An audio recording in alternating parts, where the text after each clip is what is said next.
Go to school, study hard, rock the exams, go to IIT or an IT, study harder and end up getting a high-paying job which pays you 40 lakhs to 1 crore per annum. That was the story of the kids in 2010s. But time changes everything. With Google and Microsoft not even asking for your degree sometimes, and the campus placements hitting all-time low in all IITs and NITs. The truth has changed, and if you're a student right now, the reality is gonna hit you hard. With the technology raising its bar every single day, AI is going to replace most of the entry-level jobs. And this is the time for you to wake up. In this video, we're going to talk about 5 skills that you should master in order for you to get a great job or to get rich by starting your own startup or your own business in the next 2 to 3 years.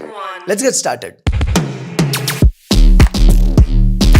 See, I want to start this video by a great message from Naval Ravikant. There's nothing called business. The world needs a few things, and the question is, can you provide them? And can you provide them at scale? Because the bigger the scale, the bigger your company would get. And the first thing that I want you to learn as a student is the same. No, it's not about you joining your college ka e-cell and participating in a hackathon. The reality is, you need to start looking at the business around you and see to it if you can do it better than them. Most of the courses on startups and all teach you that you have to identify a problem, then find a solution for it, and then you need to sit and execute it. While I respected most of the Indian startups that you actually see in the news are mostly a cut, copy, paste versions of the startups present in US or in China. So it's not just about actually identifying a new problem and all. In Steve Jobs' words, creativity is just connecting things. And most of the times the idea is just 10% of the business. Rest 90% is just pure execution. So build the entrepreneur mindset. Start thinking about the businesses around you. How are they actually making you buy the product? How are they building the team? How are they pricing? How are they actually marketing? And how are they making profits and all of those things? Because once you actually start analyzing these things, back of your mind, you'll actually start thinking in the similar direction. And with time, you'd be able to think in the ways that other people won't be able to. Your problem solving, your decision making, and even your common sense gets better. And that's why I say this is one of the most important skills to have, especially as a student.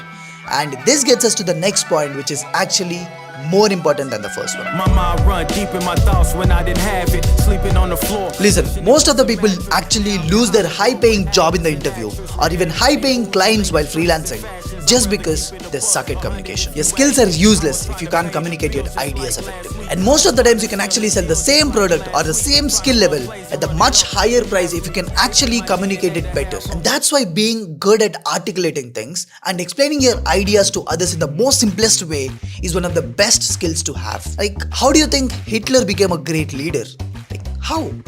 I mean, you know the answer. But again, being actually good and effective at communication skills is not as easy as I just said. It will definitely take you some time to develop it, but this technique can actually work. Simply spend 15 minutes in front of the mirror and try to explain yourself a complex topic every single day. Because if you can do it every single day with yourself, you'll be able to summarize, you'll be able to identify the mistakes, you'll be able to actually articulate a complex, problem in the most simplest way possible with time. There are also a few books which can actually help you build your communication skills, but I'll talk about them after some time, after a few minutes.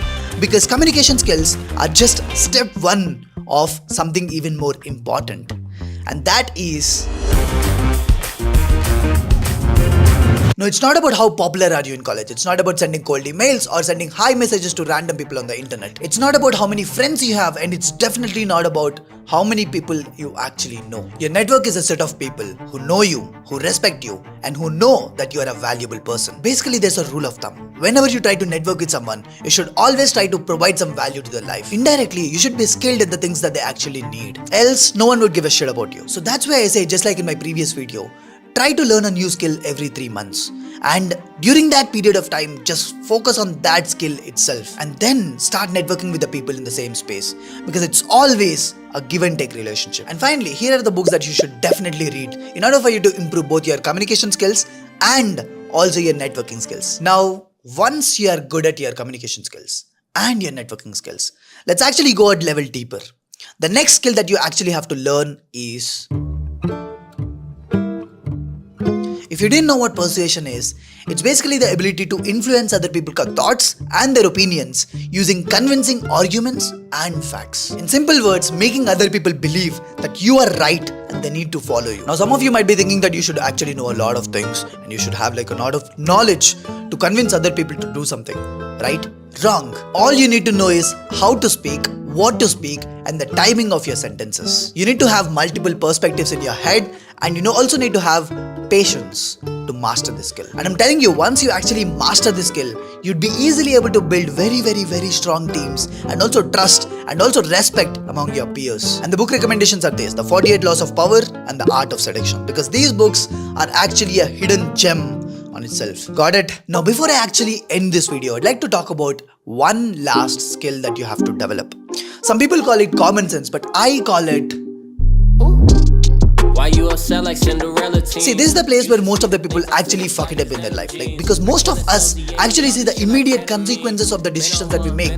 But from the next time, try to get to a level deeper. Basically, it's like decision making while playing chess. But it's just that life has more constraints when compared to a chessboard. And here's a very small framework for you whenever you're going to decide something very important going forward in your life.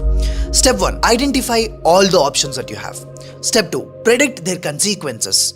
Step 3. Understand it from multiple perspectives. And the final one, look for the choice which is optimal. See, the optimal might not be the best or the worst. Optimal is optimal for a reason. And some of the book recommendations are Thinking Fast and Slow, Blink, The Art of Thinking Clearly. And these books, whenever you have time, go through them, because this will actually help you understand the way that you actually think and you should think. Got it? So that is it. These are the 5 skills that I actually want you to master. No matter if you're going to do a job or you're going to start your own business. Because if you can master these things, you'll become so powerful, and it won't be easy for other people to win against you or even to challenge you. So follow the advice that I gave you. Read the books that I suggested, because my dear brothers and sisters, I want you to win. You only got one life. Make use of it. And remember, the secret of getting ahead is getting started. I did it again. Who told you that I was finished? Fresh off the plane with a new mani-pedi. My